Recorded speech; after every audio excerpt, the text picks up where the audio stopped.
Hey everyone, welcome to part 4 of the solution. This will be the final video in the series. Before we get into the subject of today's video, let's address some of the concerns and feedback I received from the previous video. A few people did point out that genetic manipulation isn't the only avenue to transcend our human biological instincts. A few ideas were to become cyborg androids or upload our consciousness into computers. The other more intriguing alternative was that if technology advanced to the point that we fully understood our DNA and brain and everything and we could recombine it however we wanted, we could in theory eliminate certain primal instincts such as hypergamy. Just eliminate it from the brain altogether. Now if we did this, this would in theory go a long way towards solving the problem. My problem with this is that the instincts are there for a reason. They're there to ensure humanity's survival.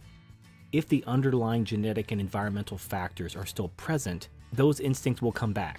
If we eliminate all of these instincts that we perceive as bad, but that actually aid in the survival of the species, something could happen and we could just simply go extinct. Now maybe that's a price people are willing to pay. Without addressing the underlying fundamental reason for these instincts, such as the genetic and environmental factors, we're going to eventually end up in the same place. Now the response to this was that we could use our technology to make resources so abundant such survival instincts would no longer be necessary. I'm very flimsy on this because even if we did have abundant resources, whenever this happens, whenever we do have abundant resources, our population increases to meet those resources and our standard of living increases as well, until the resources become scarce again. So there's no point where we just would have enough. And even if we did have enough to survive, we would not be content with that. And if we somehow manipulated the brain to make humans content, so that they wouldn't seek to better themselves, they wouldn't create scarcity by increasing their standard of living or increasing the population, would that be a good thing? Without this will to dominate, we wouldn't have all the technology that we currently have. So it seems like in order to eliminate these instincts, we'd have to eliminate what gave us the technology in the first place, and then we would slowly devolve into a primitive animalistic society, until the instincts came back. Again, we would probably end up at the same place we started. Maybe we just simply go extinct, who knows? I understand that these solutions are way out in sci-fi land. I brought them up to demonstrate that in order to really solve the problem, you have to solve the genetics and the environmental problems. And these problems are not easily solved. We just simply don't have the technology or even the knowledge to just rewrite our DNA and our biology. We may never have that technology. Which brings us to the subject of today's video, contingency plans. Now it's all well and good to have grandiose plans of, what if, down the road, in the future, all these things could happen, and what if something gets in the way of that? Just imagine if the artificial womb technology was 100 years away. And the technology to rewrite human DNA and do all this fun stuff about make us all into asexual lizard people, that was 400 years away. Alright, fine. So, 400 years will come sooner or later. What happens when there's a major economic collapse, a war, something that resets the clock, something that sends us back a few centuries technologically? What if World War III happens and we basically end up back in the Dark Ages? And this is why you have to have some kind of contingency plan. This video is probably going to be misunderstood, so I need to kind of carefully explain what I'm about to unfold. And the reason why I saved this video for last is because I wanted people to understand there's a difference between immediate goals, long-term goals, and contingency goals. The contingency goals aren't there because they're your final solution. These aren't the things you want to happen, but these are the lesser of the available evils if something goes wrong. You don't have a plan B or a plan C because you count on those things. You don't want to have to use those plans, but if push comes to shove, you have to have something.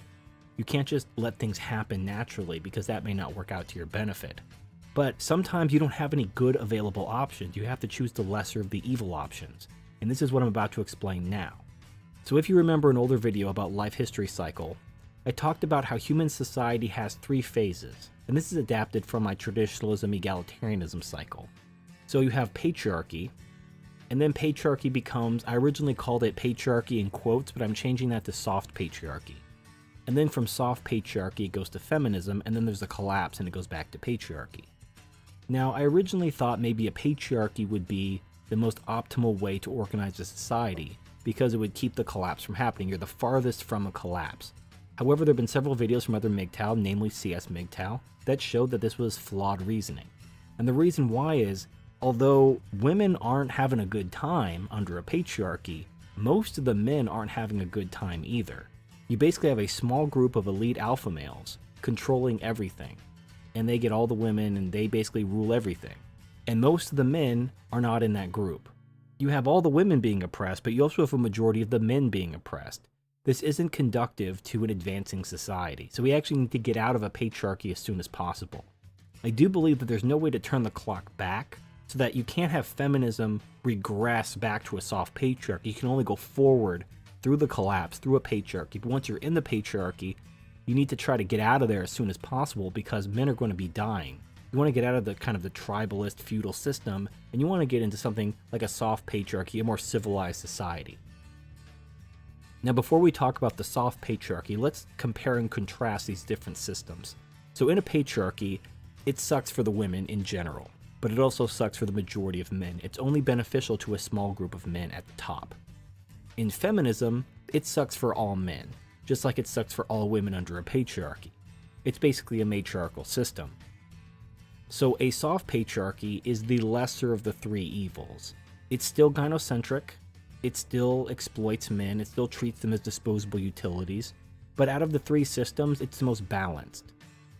It exploits men the least, I guess, out of the three systems. It's really kind of shitty.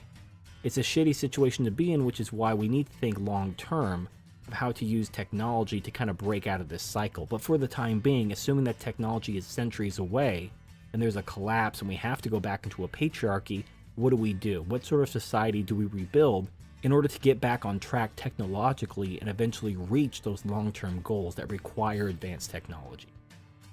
So assuming we rebuild society, we need to institute some sort of soft patriarchy.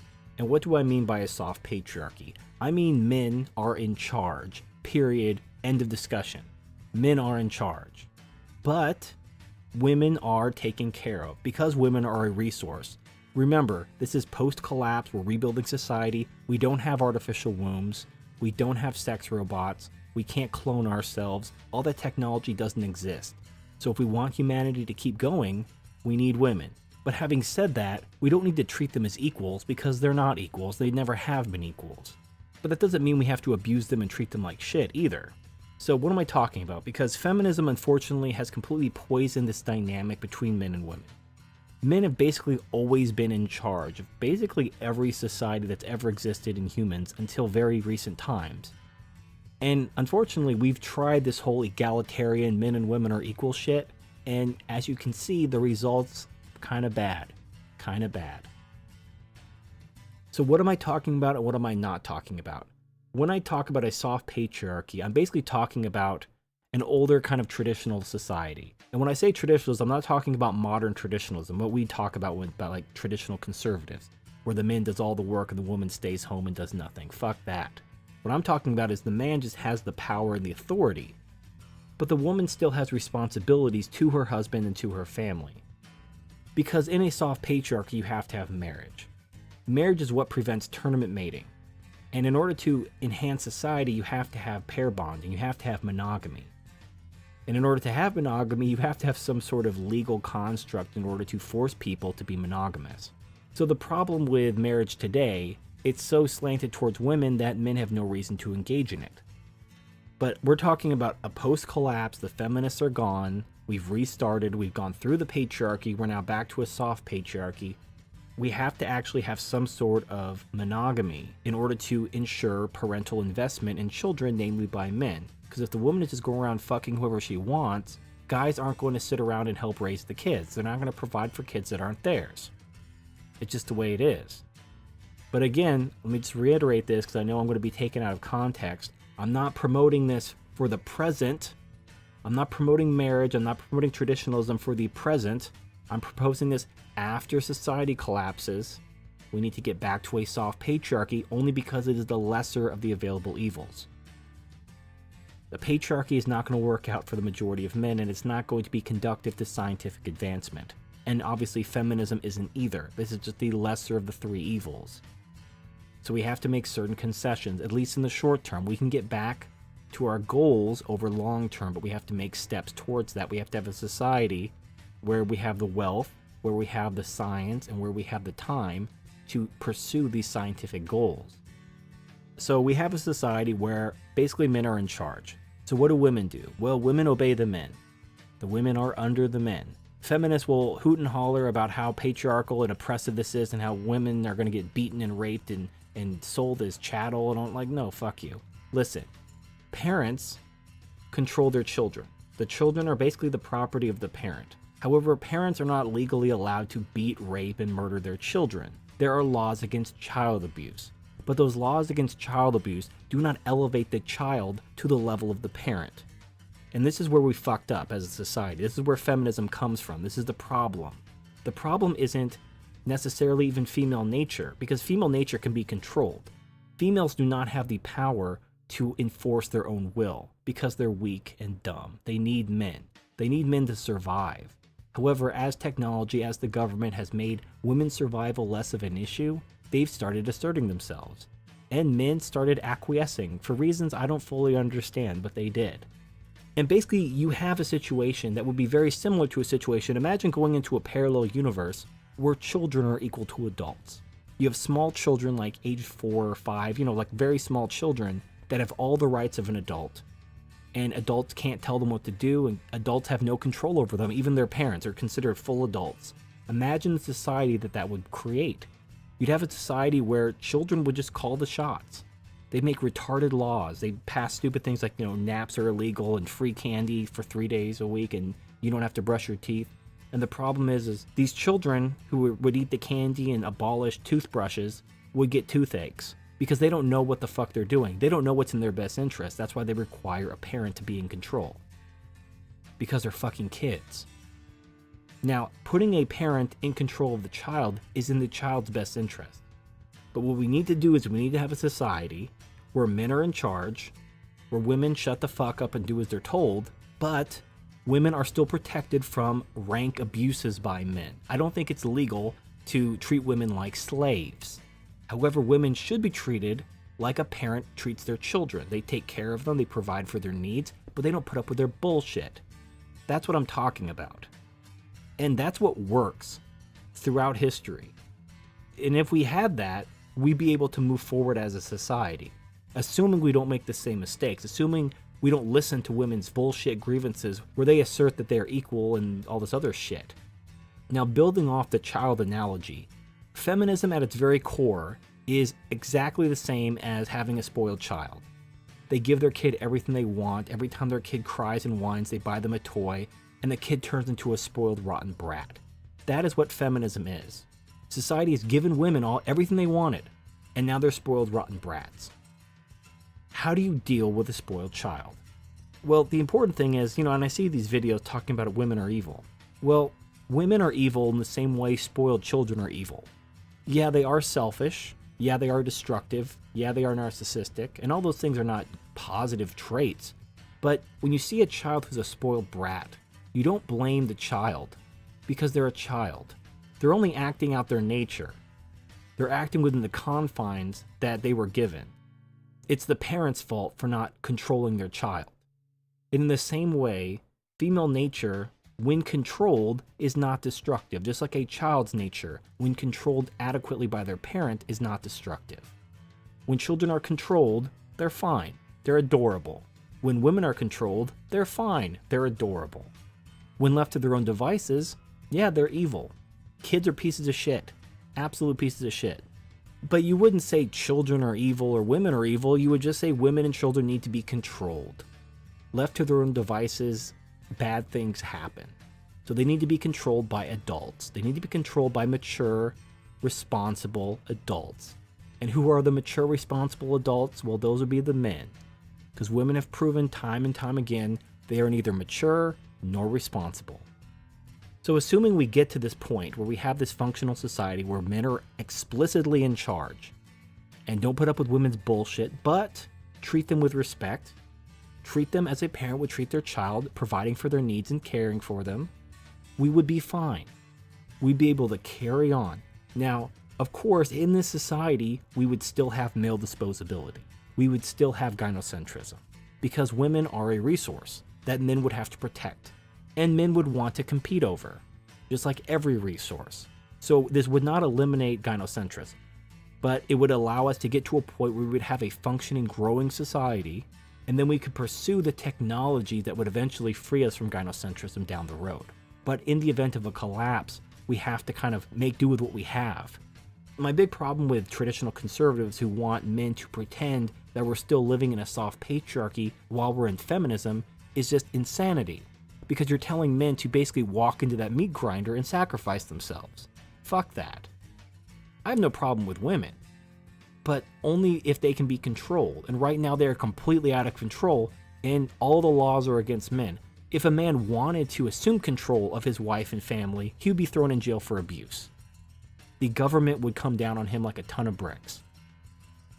And I have no faith that even if we got to a soft patriarchy, that it would last for any more than 100 years. You know, no matter what kind of legal protections we put in place, no matter how many things we did to educate our children about the dangers of gynocentrism, it would come back. It always does. People forget. People just, talk about the fuddy-duddies from 100, 200 years ago, and they throw everything out, all the wisdom, and then they think they know better, and then they fuck everything up and like, oh man, they were right all along. Oh, now it's too late. Hopefully, we preserve enough of our technology so that we can make gradual progress towards our long-term goals. Transhumanism, space colonization, all that fun stuff. So my hope is, if there is a collapse, if we have to go back to a patriarchy, that we somehow preserve our technology so that when we get back to a soft patriarchy, when we have a functional society, we can make progress on it as soon as possible. And it may take a few cycles, it may take a few centuries. So in closing, to wrap everything up, there are things we can do today to affect gynocentrism, at least shield ourselves from the worst aspects of living in a feminist society. In the long run, we need to have these goals. And I think transhumanism, genetic manipulation, is really the only way to truly break out of the cycle, but it requires technology that we simply don't have and may not have for centuries. So in the meantime, if push comes to shove, if there is a collapse, if we have to go back to a patriarchy, let's try to get out of that patriarchy as soon as possible and get back to a soft patriarchy. But please, for the love of God, when the feminists rise up, because it may happen, I don't know, from collapse to functional society may only be a few years. You'll probably have people who remember feminism before the collapse. You'll have these women who were like former feminists who survived the collapse and survived the patriarchy. And then when they get back to the soft patriarchy, they'll be like, well, hey guys, why don't you give us rights again? Why don't you let us vote? Come on, guys. And we need to say, fuck you. Get on your knees and suck my dick and shut the fuck up. And that seems harsh. It seems harsh to treat women like that. But unfortunately, it's in their best interest. The same thing with children. It's like when a child wants something that's not in their best interest, sometimes you just have to tell them no. And when they start crying and whining and throwing a tantrum, you just have to remind them who the adult is. And it hurts, especially if you love your kids. If you have a soft spot for your child and you want to make them happy, it's difficult to tell them no. But you have to understand that left to their own devices, they're going to fuck everything up. So you as the responsible adult need to tell them no.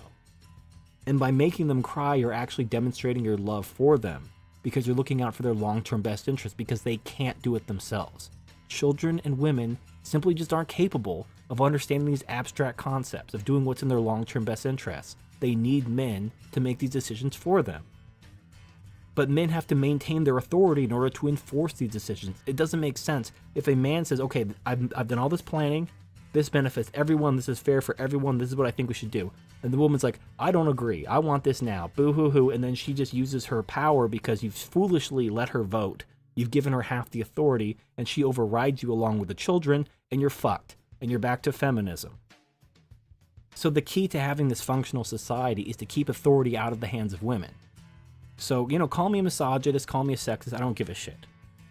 You won't be the first, you won't be the last. So, and the last point I want to make is, in this soft patriarchal society, you can still be a bachelor. If you're one of those guys who are like, you know what, I don't care what the society does, I don't care what reforms happen, I don't care how conductive to men society becomes, I'm never getting married, I'm never having kids, I just don't want that responsibility, I live for me. That's fine. You could do that. There's nothing wrong with being a bachelor in a patriarchal society. No one's going to assign you a wife and children.